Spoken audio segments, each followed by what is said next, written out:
Hello there mga ka-vlogs! So ito na nga, nakikita nyo naman sa temperature.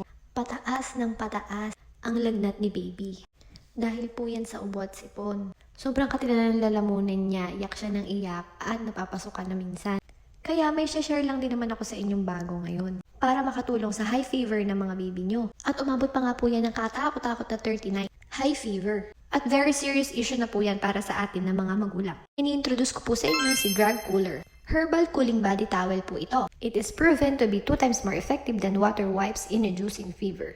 Gentle on the skin with 100% natural herbal extract. Ang ingredients po niya is glycerin, lime which is 2 times better fever reduction efficiency than normal water. Tiliacora triandra leaf extract helps expand pores for cooling. Zingiber extract help reduce the inflammation of the skin. And last, peppermint oil helps cool breathing and breathe more comfortably. Mga ka-vlogs, nakikita niyo naman sa video, hindi ko mapunasan ng maayos si baby. Kasi nga, super iyak-iyak na siya dyan, nagwawala pa, kaya pinapapanood ko.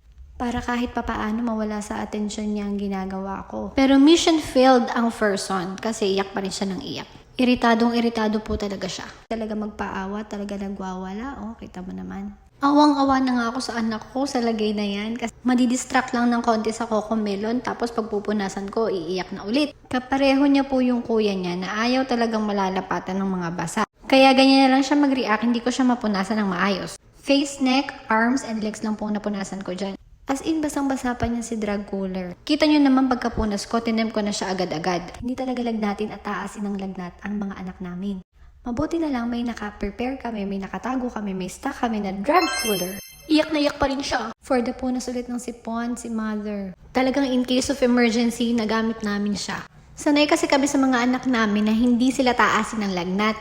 Tapos biglang aabutin ng 38.9, 39. Kaya papunta na ako sa panic mode kahit hindi halata kapag ganyan ang mga temp nila. May mga paracetamol din kasi na hindi naman instant yung effect. Kaya kung taasin ng lagnat ang mga anak nyo, I suggest si Drug Cooler nyo na. Big help po talaga tong product na to, si Drug Cooler, made in Thailand. Gentle on skin, dermatologically tested from the Dermscan Asia Institute. The fabric is made from 100% natural cypress fibers from Japan. This cooling towel is biodegradable. Patented product made in Thailand. An innovative product containing a mix of herbal extracts designed to help babies reduce fever. Eco-friendly mga mi. Must have at all times for your precious little ones at home or when traveling. 37.9. Not bad para sa kaunti at dalas-dalas kong pagpupuna sa kanya. Ka-vlogs, after namin siya mapunasan, hindi na po siya nilagnat magdamag. Nagdire-diretso po yung pagbaba ng lagnat niya.